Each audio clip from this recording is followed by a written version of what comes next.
অজগর আসছে তেড়ে। আমটি আমি খাবো পেড়ে। হস্যই ইঁদুর ছানা ভয়ে মরে। দীর্ঘয় ঈগল পাখি পাছে ধরে। হস্যু উঠ চলেছে মুখটি তুলে। দীর্ঘ দীর্ঘটি আছে ঝুলে। ঋষি মশাই বসেন পূজায়। একটা গাড়ি খুব ছুটেছে।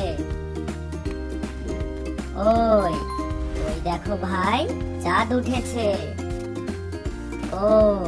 ওল খেও না ধরবে গলা। ঔষধ খেতে মিছে বলা।